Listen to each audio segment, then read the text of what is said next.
ഇന്ന് നിങ്ങളോട് സംവദിക്കുന്നത് പല കക്ഷികളും ചിലപ്പോൾ കോടതിയിൽ ഉന്നയിച്ചിട്ടുള്ള ഒരു ചോദ്യത്തിൻ്റെ ഉത്തരമാണ്.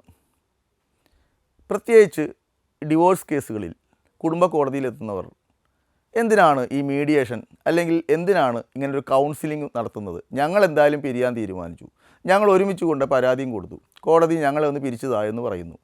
പിന്നെ എന്തിനാണ് ഈ കൗൺസിലിങ്ങിന് പോയി നമ്മുടെ ജീവിതത്തിൽ നടന്ന ഈ സംഭവങ്ങളൊക്കെ ഇതൊന്നുമല്ലാതെ മൂന്നാമതൊരാളോട് പറയുകയും അവിടെ വെച്ച് ഇത് ഒത്തുതീർപ്പാക്കാൻ ശ്രമിക്കുകയും എന്തിനാണ് ഇത്തരത്തിലൊരു ആവശ്യമില്ലാത്ത കാര്യം ചെയ്യുന്നത്? ചില കക്ഷികളെങ്കിലും ചോദിച്ചിട്ടുള്ള കാര്യമാണ്.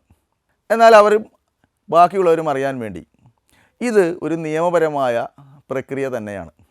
കുടുംബ കോടതിയിൽ ഒരു ഹർജി വന്നാൽ അത് കൗൺസിലിങ്ങിന് വിടണം എന്നുള്ളത് ഫാമിലി കോർട്ട് ആക്റ്റിൽ തന്നെ വ്യക്തമായി പറഞ്ഞിട്ടുണ്ട്. എന്തുകൊണ്ടാണ് കോടതി ഈ മീഡിയേഷൻ അല്ലെങ്കിൽ ഒത്തുതീർപ്പിന് കൂടുതൽ പ്രോത്സാഹനം നൽകുന്നത്? അതാണ് എനിക്ക് ഇന്ന് നിങ്ങളോട് പറയുവാനുള്ളത്. കാര്യങ്ങൾ അറിഞ്ഞ ശേഷം കോടതിയിൽ പോവുകയാണെങ്കിൽ കോടതി നടപടികൾ കുറച്ചുകൂടി മനസ്സിലാക്കാൻ സാധിക്കും.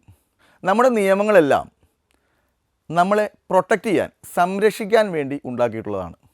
നിയമങ്ങൾ മാത്രമല്ല, കോടതിയിലെ നടപടിക്രമങ്ങളും എല്ലാം ജനങ്ങളെ സംരക്ഷിക്കുവാൻ വേണ്ടി മാത്രം ഉണ്ടാക്കിയിട്ടുള്ളതാണ്.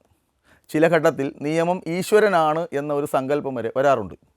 കോടതി കയറിയിറങ്ങുന്നവർ കുറച്ചെങ്കിലും നിയമത്തെക്കുറിച്ച് മനസ്സിലാക്കിയ ശേഷം ഈ കാര്യത്തിനായി പോവുകയാണെങ്കിൽ മനസ്സിന് കുറച്ച് ആശ്വാസത്തോടു കൂടി തന്നെ കോടതി നടപടികളുമായി സഹകരിക്കാൻ സാധിക്കും.